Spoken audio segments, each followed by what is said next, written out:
നമസ്കാരം. Raf talk ഫുട്ബോളിലേക്ക് എവർക്കും സ്വാഗതം. യൂറോപ്പിൽ നിന്നൊരു വമ്പൻ താരം MLS ചേക്കേറുന്നു.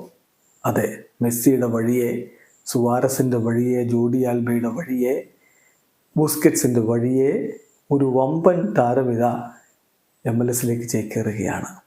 കുറച്ച് ദിവസങ്ങളായിട്ട് പല പേരുകൾ നമ്മൾ കേൾക്കുന്നുണ്ട്. പക്ഷേ ഇപ്പോൾ കൺഫേം ചെയ്ത് തന്നെ പറയുന്നു, Italian football journalist Fabricio Romano. ആരാണ് അങ്ങോട്ടേക്ക് ചേക്കേറുന്നത് എന്നതിൻ്റെ ഉത്തരം മാർക്കോ റൂയിസ് അങ്ങോട്ടേക്ക് ചേക്കേറുന്നു. ജർമ്മൻ സൂപ്പർ താരം മാർക്കോ റൂയിസ് ആണ് LA ഗാലക്സിയിലേക്ക് ചേക്കേറുന്നത്. ഡൺ ഡീലായി കഴിഞ്ഞു എന്നാണ് ഇപ്പോൾ ഫബ്രീസിയോ സ്ഥിരീകരിക്കുന്നത്. ജൂലൈയിൽ തന്നെ ഇനീഷ്യൽ എഗ്രിമെൻറ്റിലേക്ക് എത്തിക്കഴിഞ്ഞിരുന്നു. ഇപ്പോൾ അത് ബാക്കി കാര്യങ്ങൾ കൂടി കംപ്ലീറ്റ് ആകുന്നു. 2025 ഡിസംബർ വരെ ആയിരിക്കും അദ്ദേഹത്തിന് കോൺട്രാക്ട് ഉണ്ടാവുക, പ്ലസ് ഓപ്ഷൻ ടു എക്സ്റ്റെൻഡ്. പിന്നെ റൂയിസ് വരും ദിവസങ്ങളിൽ US തിരിക്കും. മെഡിക്കൽ ടെസ്റ്റും കോൺട്രാക്ട് സൈനിങ്ങും ഒക്കെ അതിന് പിന്നാലെ നടക്കും എന്നുകൂടി ഇപ്പോൾ ഫബ്രീസിയോ റിപ്പോർട്ട് ചെയ്യുന്നുണ്ട്. എന്തായാലും മാർക്കോ റൂയിസ് എല്ലാവർക്കും അറിയാം, ഒരു വ്യാഴവട്ടക്കാലം അദ്ദേഹം ബൊറൂസിയ ഡോട്ട്മുണ്ടിലായിരുന്നു. 2012 മുതൽ 2024 വരെ അദ്ദേഹം അവിടെ കളിച്ചു.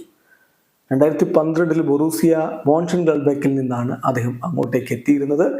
എന്തായാലും നീണ്ടകാലം അവിടെ കളിച്ച് ലെജൻഡ് സ്റ്റാറ്റസ് ഒക്കെ നേടിയ ശേഷം പോയ സീസണിൻ്റെ അവസാനത്തിൽ അദ്ദേഹം ക്ലബ്ബ് വിടുകയാണ് എന്ന് പ്രഖ്യാപിക്കുകയായിരുന്നു.